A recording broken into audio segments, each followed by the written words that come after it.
আমাদের জিয়ারত কর্মসূচি আছে, সেই কারণে সময় সংক্ষিপ্ত। আমার বিষয় নির্ধারিত আউলিয়া কেরামের রূহানি শক্তি, এটা আসলে বিশ্বাস করা যায় কিনা। কারণ বর্তমানে সোনার বাংলায় হুসাইনের চেয়ে এজিদ হয়ে গিয়েছে। আজকে মাজার বাংলার প্রতিযোগিতা শুরু হয়েছে। এই সময় আমাদেরকে জানতে হবে, আমরা কি মাজারের পক্ষে থাকবো না বিপক্ষে থাকবো। একটা জিনিস মানা দরকার, একটা জিনিস জানা দরকার, এই সোনার বাংলায় আল্লাহর ওলি না আসলে আমরা কালিমার দাওয়াত পেতাম না, ইসলামের দাওয়াত পেতাম না, আল্লাহর পরিচয় পেতাম না। মাজার ওয়ালারাই আমাদেরকে মসজিদ ওয়ালা বানিয়ে দিয়ে দিয়েছে। সেই কারণে এই মাজার আছে বলে কালিমার দলিল রয়ে গেছে, এই মাজার আছে বলে ইসলামের দলিল রয়ে গেছে। যারা মাজার বাংলার এই উৎসবে মেতে উঠেছে তারা মাজারের বিরুদ্ধে লাগে নাই, তাই ইসলামের মূল পরিচয়ের বিরোধিতায় লেগে গেছে।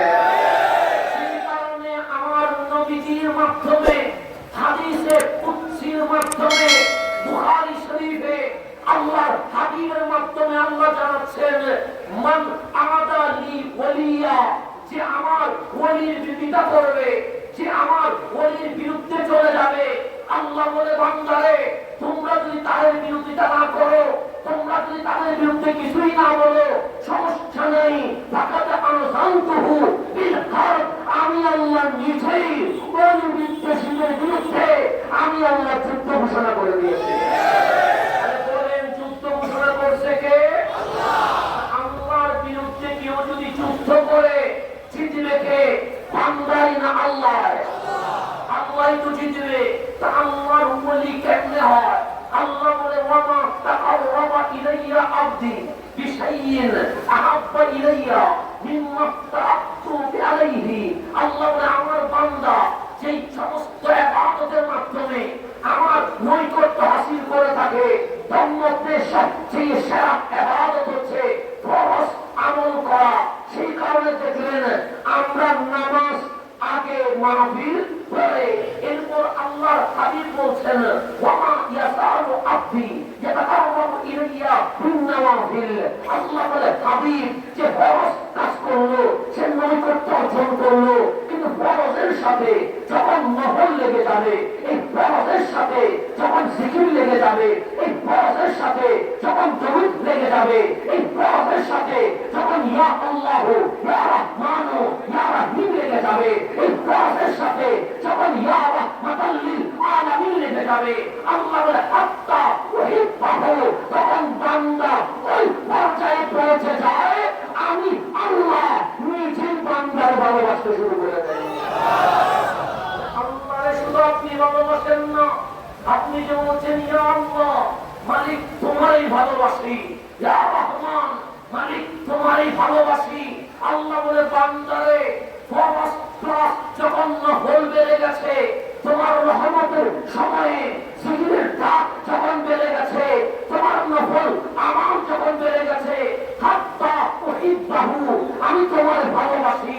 ফাইযা আহবাবতুহু, যখন আমি বান্দার ভালোবেসে ফেলি, কুনতু সামআহু আল্লাযী ইয়াসমাউ বিহি, তখন ওই বান্দার কান, যে কান দিয়ে সে শুনে, সে আর বান্দার থাকে না, আল্লাহ বলে ওই কানটা আমার হয়ে যায়।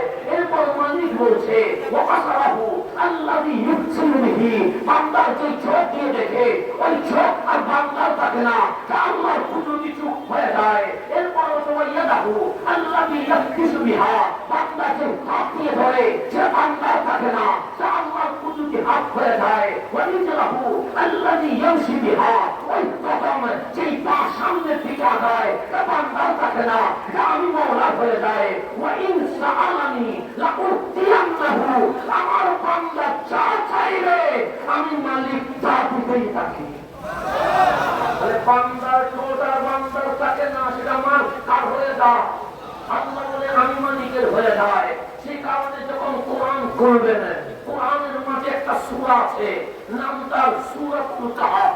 আমার বিষয় আউলিয়া কারামের রূহানি শক্তি এখন আসেন। আমরা সবাই জাকের মঞ্জিলে এখন বসে আছি। কেউ গরু নিয়ে এসেছেন, কেউ ছাগল নিয়ে এসেছেন, কেউ মুরগি নিয়ে এসেছেন। এইভাবে অসংখ্য হাদিয়া নিয়ে আপনারা এখানে উপস্থিত হয়েছেন। কেন? বিশ্বাস করেছেন কুরবানি হইতে পারলে দামি হওয়া যায়। এখন আসেন কবির মনোযোগ। তা আপনারা যে হাদিয়া নিয়ে আসলেন, আপনাদেরকে জিজ্ঞেস করা হয় কয়জন এসেছেন, তখন বলবেন কাফেলা 3 জন, 5 জন, 7 জন।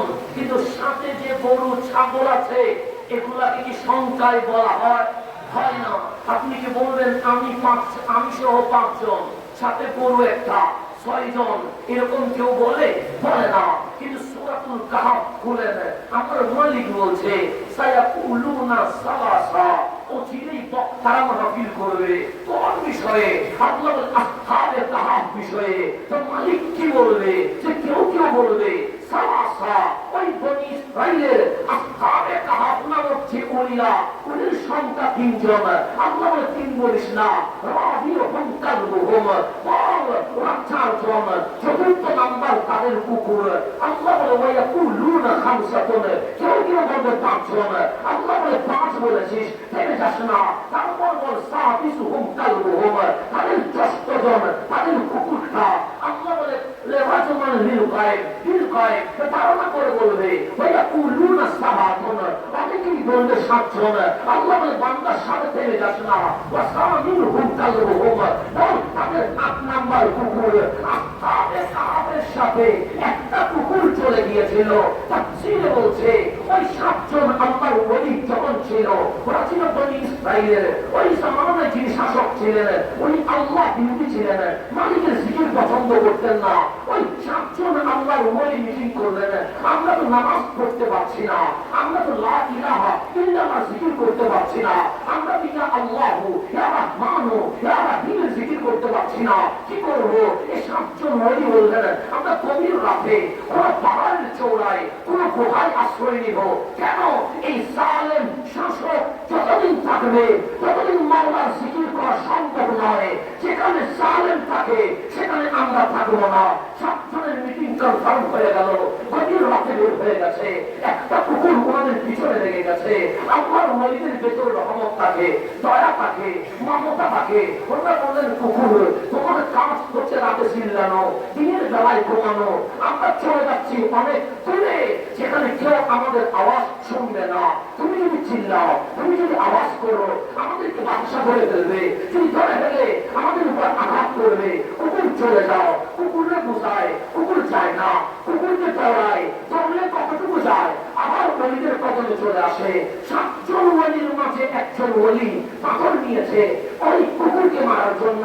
কুকুর সামনের 2 কানা পা আসমানের দিকে তুলে দিয়ে মনোজাত করেছেন, আমার নাম কুকুর, মানুষ আমার নাপাক বলে, আমি নাপাক হতে পারি, কুকুর হতে পারি, সৃষ্টিতে নিকৃষ্ট হতে পারি, কিন্তু আমার মুখে ওলির মহব্বত রয়ে গেছে। তারা আমাকে তাড়াইয়া দিতে চায়। কখনো বলে আমি নাকি চলে যাইতাম, কখনো আমার দৌড়ায়, কখনো আমার পাথর মারে। মালিক আমার আওয়াজ নাই, শব্দ নাই, সাউন্ড নাই, ওনাদেরকে বুঝাইতে পারছি না। মালিক আমাকে একটা আওয়াজ করার শক্তি দাও। এতটুকু মনোজাত করতে দেরি, কুকুরের দোয়া কবুল হয়ে গেছে। কুকুরের ওই মুখ মানুষের মতো কথা বলছে, আমি বলি নাই। তাফসীর বলছে ওই কুকুর আসহাবে কাহফকে ডাকিয়ে বলছেন আপনারা আমার পাথর মারিয়েন না, আপনারা আমার দৌড়াইয়েন না, আপনারা আমাকে তাড়াইয়া দিয়েন না। কেন? আমি কুকুর হতে পারি। ইন্নী উহিব্বুল আউলিয়া ওয়াস সালিহিন, আমি কুকুর। খোদার কসম করে বলছি, আল্লাহর কসম করে বলছি, আমি আল্লাহর ওলিকে বেশি ভালোবাসি। আপনি বলতে পারবেন নাই, কুকুর বলছে।